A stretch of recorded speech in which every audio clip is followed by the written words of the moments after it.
नमस्कार, आदाब। मैं उसामा खान, आप देख रहे हैं गया टुडे। इलेक्टोरल बॉन्ड को लेकर लगातार देश में चर्चाएं जारी है और लगातार राजनीतिक पार्टियां के ऊपर आरोप प्रत्यारोप लगातार जारी है। इसके बीच में हमारे साथ मौजूद हैं शौकत निसार उर्फ नवाब अली, जो कांग्रेस पार्टी के नेता हैं। इनसे जानने की कोशिश करेंगे कि किस तरीके से इलेक्टोरल बॉन्ड को देखते हैं और सबसे पहले इलेक्टोरल बॉन्ड को किसने लिया और किसने सबसे पहले प्रयोग में लाया। क्या इस पर बोल। देखिए सबसे पहले तो गया टुडे का और आप सभी लोग का बहुत धन्यवाद जो आप लोगों ने मुझे यहाँ इनवाइट किया। और आपने एक सवाल इलेक्ट्रल बॉन्ड से रिलेटेड रखा है।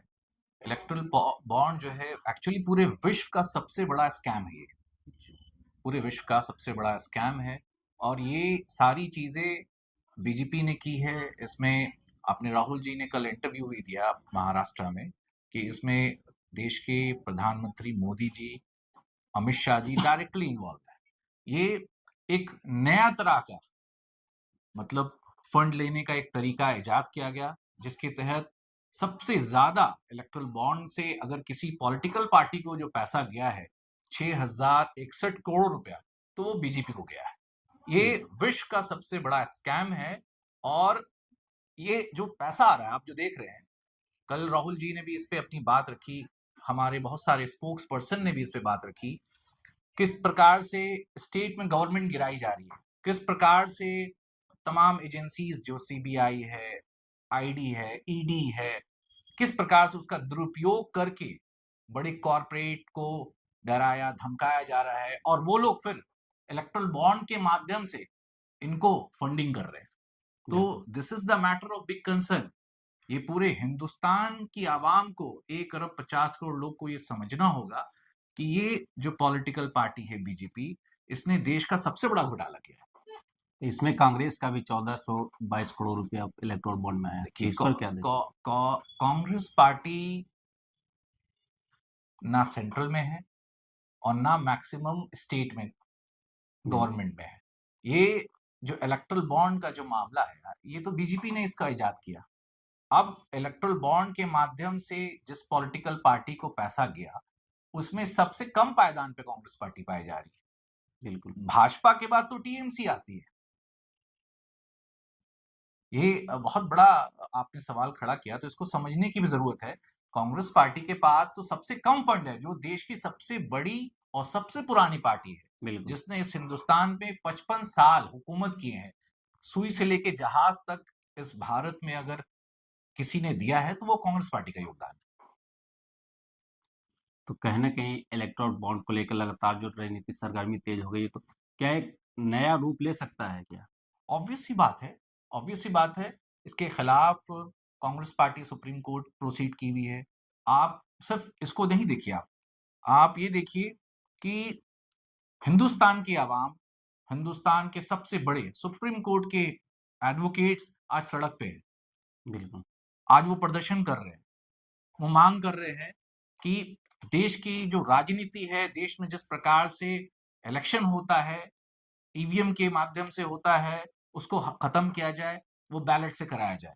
आप देखिए किस प्रकार से जब भाजपा 2004 में, आप देखिए 2004 से 14 में जब कांग्रेस की गवर्नमेंट थी और 14 में जब इन्होंने जो हिंदुस्तान की आवाम को एश्योर्ड किया था कि हम हर साल 2 करोड़ नौजवानों को रोजगार देंगे, स्विस बैंक से काला धन लाएंगे, इंडिविजुअल पर्सन को 15-15 लाख देंगे, महिलाओं का सशक्तिकरण होगा, किसानों की जो एमएसपी है उसके सही उनको एमएसपी मिलेगा।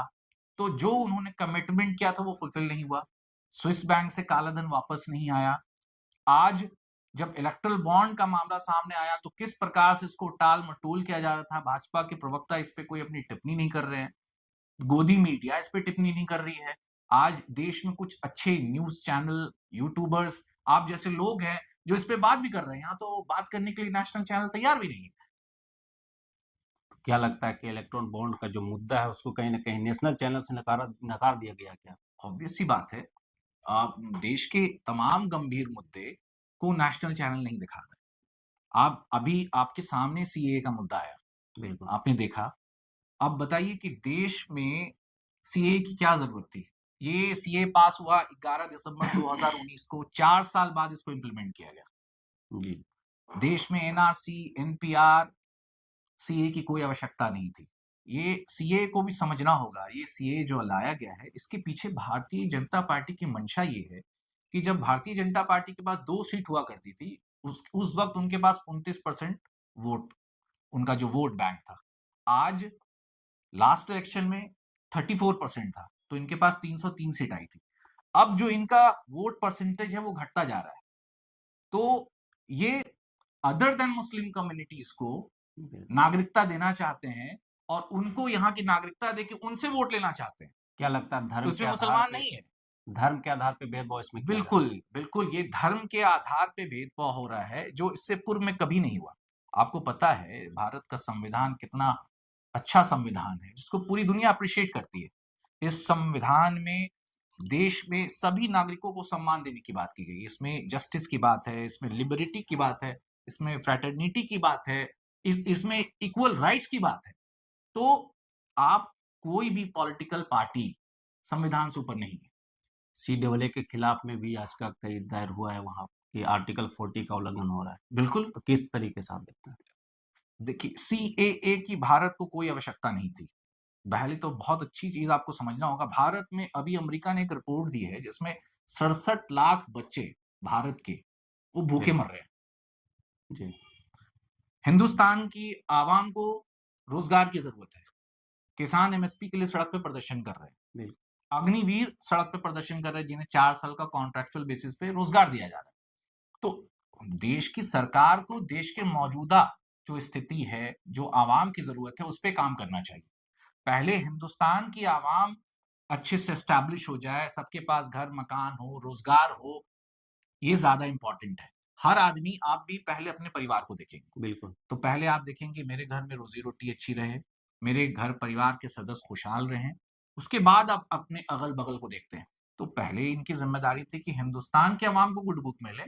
दूसरी बात, अगर इनको सीए लाना था तो ठीक इलेक्शन के वक्त में 2024 लोकसभा इलेक्शन होने जा रहा है, उस वक्त लाने की इनको क्या आवश्यकता थी? कोई इसकी जरूरत नहीं थी। क्या लगता है चुनावी फायदा के लिए लाया गया?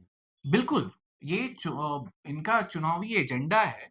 जिस प्रकार से 2014 में, 2019 में इन्होंने अपना मैनिफेस्टो तैयार किया, डिस्ट्रक्टिव पॉलिसीज को लाया। आने वाले दिनों में आप देखिएगा राम मंदिर के मुद्दे को उठाया जाएगा, 370 के मुद्दे को उठाया जाएगा, ट्रिपल तलाक जैसे मुद्दे को उठाया जाएगा। आप कोई भी बेसिक चीजों पे बात नहीं हो रही है। हम लोगों ने तो बहुत बार मीडिया के माध्यम से, प्रोटेस्ट के माध्यम से आदरणीय प्राइम मिनिस्टर, होम मिनिस्टर और तमाम भाजपा के बड़े नेताओं से रिक्वेस्ट किया कि देश की आवाम की सुना जाए, क्योंकि ये देश हम सबका देश है। इस देश की आजादी में हर जात और हर धर्म के लोगों का योगदान है। कितनी माओं ने अपने बच्चों को खोया, कितनी बहनों ने अपने भाइयों को खोया, स्टेटमेंट है। ये बात भी उन्होंने बोला है अमित कि शाह जी ने तो ये बात किसी भी बोला था। मुस्लिम को डरने की जरूरत नहीं है, अमित शाह जी किसी की ने अमित नागरिकता शाह नहीं जी ने जाएगी। ये बात भी बोला था, ठीक है, कि जो हमने कमिटमेंट किया है ये चुनावी जुमला है। अमित शाह का ऑन रिकॉर्ड है, बिल्कुल। आप मीडिया बाइट देख सकते हैं। तो अब दूसरी बात ये कहते हैं कि मुसलमानों को डरने की जरूरत नहीं है। तो आप जब सीए के तहत आप मुसलमान को छोड़ के बाकी, आप इनफैक्ट माइनॉरिटीज में भी आप चाइनीज को देना चाहते हैं नागरिकता, आप सिख को देना चाहते हैं, बुद्धिस्ट को देना चाहते हैं, देन व्हाई नॉट मुस्लिम्स? आपको मुसलमानों से इतनी एलर्जी क्यों? अगर आपको ये सीए लाना था तो आप उसमें मुसलमान को भी शामिल रखते हैं, अपोजिशन पार्टी की सहमति होती, रीजनल पार्टीज की सहमति होती, हिंदुस्तान के अवाम को गुड बुक में लेते। कहने और करने में बहुत अंतर है। कमिटमेंट इन्होंने 2014 से किया है, अब 2024 आने जा रहे हैं। 2014 से 24 तक में आप उठा के देख लीजिए कि नोटबंदी से हिंदुस्तान के अवाम को कितना नुकसान हुआ। गलत जीएसटी की वजह से स्मॉल मीडियम बिजनेसमैन तकड़ो तबाह हो गए। देश के अन्नदाता सड़क पे प्रदर्शन कर रहे हैं। हम लोग जब कोई चीज परचेज करते हैं तो एमआरपी देखते हैं, तो हम लोग जो एमआरपी देखते हैं और मैक्सिमम रिटेल प्राइस को क्यों देखते हैं? ताकि हमसे वो ज्यादा ना ले। तो किसान जो मांग कर रहे हैं एमएसपी की, मिनिमम सपोर्ट प्राइस की, तो उसमें गलत क्या है? वो भी चाहते हैं कि मेरी जो फसल है, मेरे जो अनाज है, उसमें जो मीडिएटर लोग हैं, एजेंट लोग हैं, वो मेरे साथ नाइंसाफी ना करें। तो ये बेसिक इश्यूज था जिसपे गवर्नमेंट पूरी तरह से फेलियर है। वैसे ही इस बार भी लगातार मतलब इलेक्ट्रॉन बॉन्ड का जो मामला सामने आया है, उसके बाद से उसका बयान जारी हो रहा है कि जो बीजेपी का बी टीम मुझे बोलते हैं, वो बीजेपी के साथ में मतलब कि वो फ़ायदा ले रहे हैं। देखिए, ओवैसी साहब पढ़े लिखे आदमी हैं, बैरिस्टर हैं, लेकिन वो उस बात को खुद नहीं समझ रहे। सबसे पहले तो उनको खुद समझना चाहिए, 2012 तक तो वो खुद कांग्रेस अलायंस के साथ थे। वो मूव ऑन किए, उन्होंने क्या ऑब्जर्वेशन उनका था, उसके बाद वो सडनली मूव ऑन कर गए। आज जो जिस पार्टी को बी टीम कर रहे हैं, इस देश में आजादी की पहले से लेके और इस देश को बनाने में कांग्रेस पार्टी का योगदान रहा है। और कांग्रेस भी मतलब उसे ओवैसी को बीजेपी की बी टीम कहती आ रही है। तो उसी पर पलटवार इन्होंने किया। ओवैसी साहब को इस बात को समझना चाहिए कि अभी देश का अहम मुद्दा क्या है। बिल्कुल। ठीक है, देश में जरूरत क्या है, देश के सुप्रीम कोर्ट के लॉयर्स क्यों प्रोटेस्ट कर रहे हैं, तमाम एनजीओ क्यों प्रोटेस्ट कर रहे हैं, अग्निवीर प्रोटेस्ट क्यों कर रहे हैं, वो कर रहे हैं भाजपा के खिलाफ। तो आज सारे लोग घटक दल यूनाइट हो रहे हैं भाजपा को हराने के लिए। क्यों हराने के लिए? तमाम देश की बड़ी पार्टियां और सोशल एक्टिविस्ट संविधान को बचाने की बात कर रहे हैं। तो जो संविधान के ज्ञानी हैं, उनके वो अगर ऐसा स्टेटमेंट देते हैं तो ये हमको नहीं लगता किसी तरह से सही है। कांग्रेस फिलहाल में जो अभी जिस तरीके से मामला चल रहा है, तो क्या लगता है किन चुनौतियों से लड़ रहा है कांग्रेस? किन चुनौतियों का सामना कर रहा है? देखिए, कांग्रेस पार्टी के बारे में, राहुल जी के बारे में देश की जो मीडिया है, गोदी मीडिया, उसने एक भ्रम फैलाया। ठीक है, चीजों को मैनिपुलेट करके सामने रखा गया, बताया गया राहुल जी के बारे में अभद्र टिप्पणी की गई, कांग्रेस पार्टी के बारे में बताया गया कि कांग्रेस ने कुछ किया ही नहीं। तो अगर कांग्रेस ने कुछ नहीं किया तो देश में जिसकी सरकार सबसे ज्यादा रही, उसी ने तमाम पीसीयूज की पीएसयूज की स्थापना की, जिसका ये प्राइवेटेशन कर रहे हैं आज। कांग्रेस हिंदुस्तान की आवाम के बीच में भारत जोड़ो यात्रा से और भारत जोड़ो न्याय यात्रा से जन जन तक पहुंच चुकी है। राहुल जी ने अभी भी 14 राज्यों का दौरा किया, 6700 किलोमीटर चले। इससे पूर्व में भी जो भारत जोड़ो यात्रा राहुल जी ने की थी, तो राहुल जी का इंटरेक्शन अब हिंदुस्तान की आवाम के साथ डायरेक्ट हो रहा है। वो भारत जोड़ो महिलाओं, यात्रा से क्या कुछ फायदा कांग्रेस को मिली है इससे? ऑब्वियस सी बात है, भारत जोड़ो यात्रा ने बदलाव लाया है। हिंदुस्तान की नंबर 1 जीडीपी आप देख लीजिए कर्नाटका, हिंदुस्तान की नंबर 2 जीडीपी तेलंगाना, दोनों कांग्रेस पार्टी के शासनकाल में है। हिंदुस्तान आप देख लीजिए, अगर साउथ साइड जाते हैं जहां पर लिटरेसी रेट ज्यादा है, वहां देखिए कांग्रेस पार्टी जो है सत्ता में है, वो सेल्फ रूलिंग में भी है, अलायंस में भी है।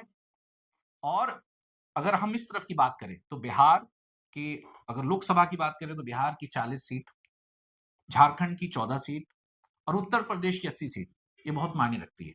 और मुझे पूरा भरोसा है, being a member of Indian national Congress, जितना हम लोगों ने काम किया है और जिस प्रकार से कांग्रेस पार्टी ने हर जात और धर्म को मान सम्मान दिया है, क्योंकि मेरे दादा कैप्टन मोहम्मद शाहजहां साहब कांग्रेस पार्टी ही से शिरघाटी और गुरुआ से विधायक रहे, कैबिनेट में रहे, चेयरमैन रहे। मेरे पिताजी कांग्रेस पार्टी से ही एक लंबे समय तक संघर्ष किया। आज कांग्रेस पार्टी से ही हम लोग लंबे समय से संघर्ष कर रहे हैं और कांग्रेस पार्टी हर जात और धर्म को मान सम्मान देती है। कुछ लोग इस पे कटाक्ष करते हैं कि मुसलमानों को क्यों नहीं प्रमोट किया गया, तो आपको बता दें कि मुसलमान बिहार में मुख्यमंत्री रहे, बिल्कुल। मुसलमान कांग्रेस पार्टी से गवर्नर भी रहे, लेकिन क्या भाजपा ने किसी को एमएलए का भी टिकट दिया है? अभी अभी एमपी की लिस्ट आ गई, आप उठा के देख लीजिए, भाजपा ने एक भी मुसलमानों को टिकट नहीं दिया। ओवैसी साहब अगर एक्चुअल में चाहते हैं कुछ बदलाव हो, तो ओवैसी साहब खुद क्यों नहीं बात करते हैं? क्या लगता है जब ओवैसी साहब प्रोसीड करें, ओवैसी साहब भी नेतृत्व करें, ठीक है, और जहां से इलेक्शन लड़ा जा रहा है, जिस सीट से लड़ा जा रहा है, वो भी अपनी कोऑर्डिनेशन कमेटी बनाएं और डिस्कशन करें। अगर वो बदलाव चाहते हैं, वो भी चाहते हैं कि भाजपा शासन से हटे, अच्छी पार्टी पॉलिटिकल जो देश में शासन करे, उनका भी योगदान रहेगा, वो भी अपना दिल बड़ा करके आगे आए। कर रही है भारत जोड़ो यात्रा में जो राहुल जी ने कमिटमेंट किया है, वो राहुल जी सबसे पहले किसानों की बात कर रहे हैं कि हम एमएसपी की गारंटी देंगे, जीएसटी से मुक्ति देंगे किसानों को, उनकी कर्ज की माफी करेंगे। दूसरी बात, अग्निवीर स्कीम है जो 4 साल का कॉन्ट्रैक्चुअल बेसिस पे है, उसको कांग्रेस पार्टी जब शासनकाल में आएगी उसको हटा देगी। उसके बाद देश की आधी आबादी महिलाओं को उनका हक मिलेगा। जो देश की आधी आबादी है उनको उस तरह से रोजगार भी मिलेगा, हर फील्ड में रोजगार मिलेगा, उनको मान सम्मान मिलेगा और 30 लाख सरकारी नौकरी का कांग्रेस ने वादा किया है। तो बिल्कुल। कांग्रेस अपने एजेंडाज के साथ जो है फील्ड में आई है। महंगाई उसका अहम मुद्दा है, बेरोजगारी हटाना कांग्रेस अहम मुद्दा है। कांग्रेस के इतने वादे करने के बावजूद कहाँ कमी रह जाती है जो हर बार पीछे रह जाते हैं? देखिए अभी आप देखा होगा बहुत सारे स्टेट में इलेक्शन हुआ। कांग्रेस पार्टी ने कमिटमेंट किया, कांग्रेस पार्टी ने उसको फुलफिल किया। आप मध्य प्रदेश में कांग्रेस पार्टी की सरकार थी, बीच में सरकार टूटी। टूटी क्यों? ये सबको पता है। राजस्थान में तो सरकार रही, छत्तीसगढ़ में नहीं। तो कांग्रेस पार्टी ने वहां कमिटमेंट किया था कि हम सरकार में आएंगे तो किसानों का कर्ज माफ करेंगे। तो कांग्रेस ने वहां कर्ज माफ किया। अब जो कांग्रेस जो वादा करती है उसको फुलफिल कर रही है, इस बात को तो हिंदुस्तान की और तमाम राज्यों के आवाम को समझना होगा कि आपको किस प्रकार की सरकार चाहिए। क्या आपको जुमला सरकार चाहिए या आपको कंस्ट्रक्टिव सरकार चाहिए जो रोजगार की बात करती है, जो महिलाओं की बात करती है, जो किसानों की बात करती है, जो नौजवानों की बात करती है, जो स्वास्थ्य की बात करती है। ये अब तो हिंदुस्तान की आवाम को समझना होगा। तो ये हम अपनी ओर से समझने एफर्ट से लगा सकते कितना हैं। कितना दूर रह जाता है, लोग समझ नहीं पा रहे इसको, क्यों नहीं समझ पा रहे? देखिए, हम लोग जो है एक्चुअली हम लोग जो काम कर रहे हैं, हम लोग प्रखंड तक जाके काम कर रहे हैं। प्रखंड में जा रहे हैं हम लोग, पंचायत में जा रहे हैं हम लोग, कांग्रेस पार्टी की तमाम जो स्कीम है, वो लोगों को बता रहे हैं कि कांग्रेस पार्टी के क्या अचीवमेंट हैं जो 55 साल में कांग्रेस ने किया, उसके बारे में बता रहे हैं। ठीक है? कांग्रेस आगे क्या करने जा रही है, क्या हमारी स्ट्रैटेजी है, उसको हम बता रहे हैं। अगर कहीं पर कुछ कमी हमको लग रही है कि हम वहां तक नहीं अप्रोच कर पा रहे हैं, बिल्कुल। तो हम उस पर वर्कआउट कर रहे हैं और जहां कमी है उसको सुधारने की पूरी कोशिश की जा रही है। तो इस बार क्या उम्मीद है? देखिए, इस बार बदलाव निश्चिंत है। बदलाव निश्चिंत है और हम आपके माध्यम से हिंदुस्तान की आवाम को, गया डिस्ट्रिक्ट की आवाम को आपके माध्यम से रिक्वेस्ट करना चाहेंगे कि देश की जो अहम मुद्दे हैं और जिस पॉलिटिकल पार्टी ने देश के अहम मुद्दे को उठाया है, उसको वोट किया जाए। और जो मौजूदा सरकार जो केंद्र में 2014 से काबिज है, 2024 तक जो अपना शासनकाल पूरा करने जा रही है, उनकी तमाम जो विफलताएं हैं, उनकी जो डिस्ट्रक्टिव पॉलिसीज है, उसको देखा जाए, उनको नकारा जाए और इंडिया अलायंस को, कांग्रेस को समर्थन दिया जाए। ये आपके माध्यम से हम अपील करना चाहेंगे। बहुत बहुत शुक्रिया हमारे से बात करने के लिए। बहुत शुक्रिया, धन्यवाद।